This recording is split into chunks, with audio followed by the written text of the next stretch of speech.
Hey everyone, CTN Technology News here, and today I'm reviewing the Kindle Paperwhite, Amazon's new e-reader.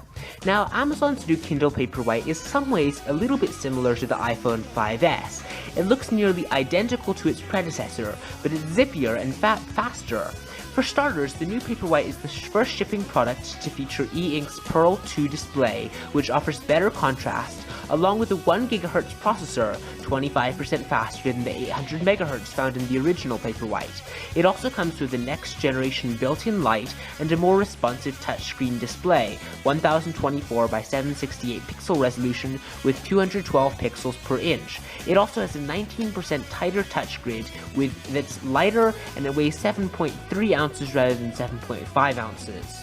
While the two models look the same, the most immediate difference you're going to notice is that the display looks wider, as opposed to having a little bit of a blue twinge, and the lighting is more uniform. The light is also brighter at its highest setting. On the original Paperwhite, there was a bit of murkiness at the bottom of the display when using the light, particularly at night, but now the light displays noticeably more evenly across the bottom and the rest of the screen. Compared side by side with the original, the old Paperwhite's display does look a little dull and grey. The official company line is that the whites are whiter and the blacks are blacker, so pages are virtually indistinguishable from a physical book. Of course, some people don't like to read with the light on when they have ample natural light. With the light off, it becomes much harder to tell the difference between the original and the new model. Now, I personally could not even detect a difference when the light wasn't on, but Amazon does still say that the contrast has been increased. The new display also requires less refreshing, which is sometimes referred to as flashing. E-ink screens need to be refreshed every so often to eliminate artifacts or ghosting. The previous model refreshed every 6 page turns, and in my tests with the new model, it refreshed more like every 13 to 14 pages. As for battery life, it remains the same at up to 2 months with Wi-Fi off, despite the bump in processor speed. To conserve battery life, it's crucial to keep Wi-Fi off. While the experimental web browser remains on board, you really only need to turn Wi-Fi on to buy books or load ones you have stored in the cloud.